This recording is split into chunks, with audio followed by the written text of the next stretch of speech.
Direct News TV. February 15, 2024. Kyiv aims to use more Ukrainian drones, Trump, Biden clash on NATO. Ukraine changed its military leadership and announced a change of tactics in the past week, as a vote in the U.S. Senate brought renewed hope of U.S. aid for the embattled country. Ukrainian President Volodymyr Zelensky appointed Ground Forces Commander Oleksandr Syrskyi as Commander-in-Chief of the Armed Forces on February 8. Zelensky reportedly asked the outgoing Valery Zaluzny to continue to be part of the team, without specifying what that meant. "We stood against a vile and powerful enemy. Endured together," wrote Zaluzny, an immensely popular general who stopped Russia's invasion in February 2022 and ordered a counterattack in August that year, which claimed more than 1,500 square kilometers, 580 sq miles. Since then, Ukrainian forces have become bogged down in positional warfare. A counteroffensive last summer failed to achieve its goal of cutting the Russian front in two.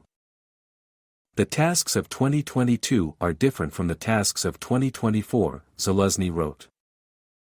In his first meeting with Rustem Umerov, the defense minister, the following day Syrskyi said drones and electronic warfare would play a greater role, something Zaluzny had also said shortly before his dismissal.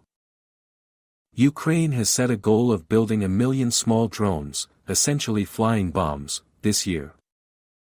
Prime Minister Denis Shmyhal said the government's primary goal was to develop high-tech defense industries during a budget meeting on Tuesday, with $1 billion going to drones alone. "We are talking about the developments of the defense tech cluster, scaling up the production of drones of various categories, electronic warfare," Shmyhal said. Mikhailo Fedorov, Minister for Digital Transformation, told Reuters the number and range of Ukraine's domestically built drones were dramatically increasing.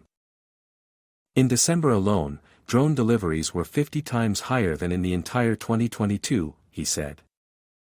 Ukraine's defense ministry launched a web forum for Ukrainians to become involved in a community of innovators to help solve the most difficult challenges at the front, and is seeking to build a 10:1 technological advantage over Russia.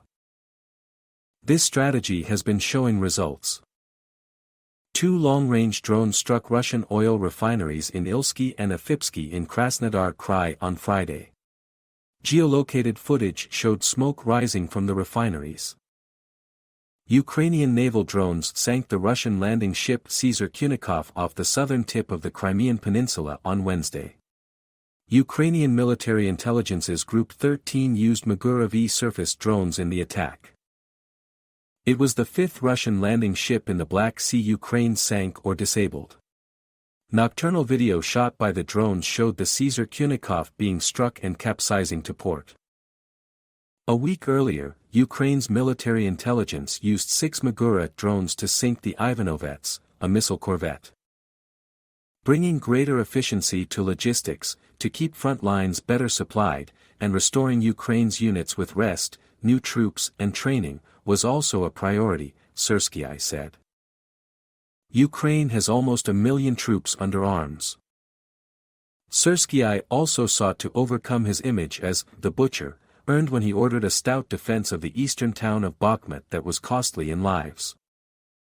"Of course, we need to improve tactics.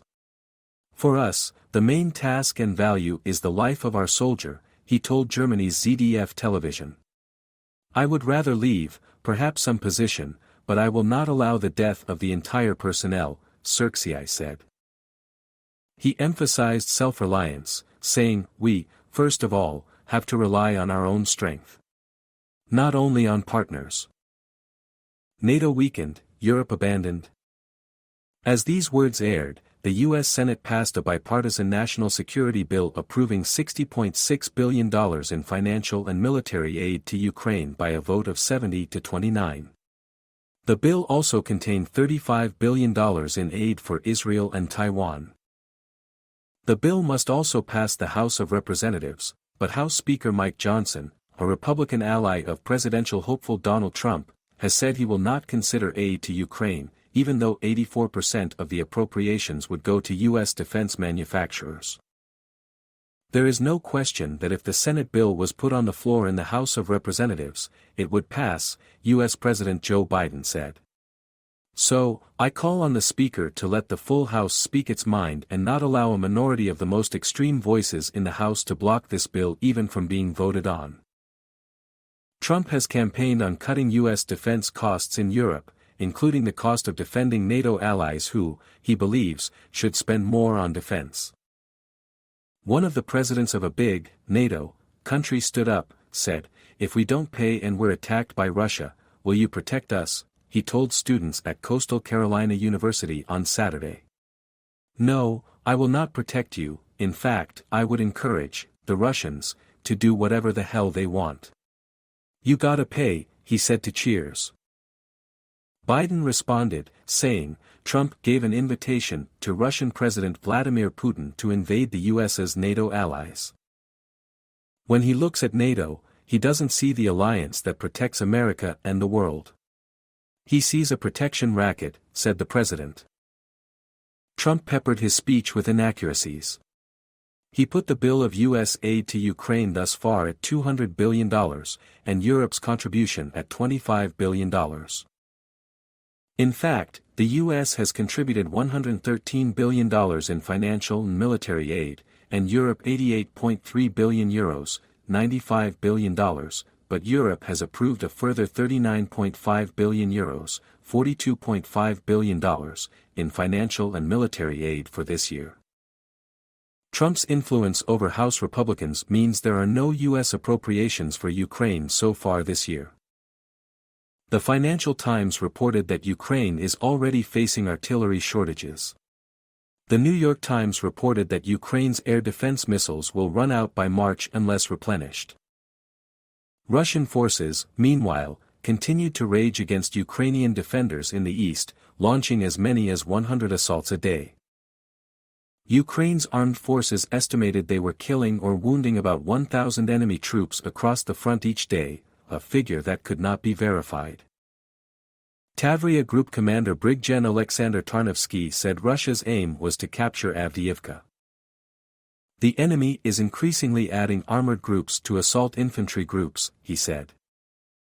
Syrskyi made his first trip as commander-in-chief to the Eastern Front, accompanied by Umerov.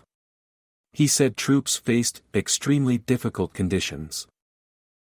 Umerov said drones and electronic warfare reinforcements were on their way. Avdiivka, Kupiansk, Lyman are extremely important areas on which all our attention is concentrated, said Umerov. My name is Kingsley.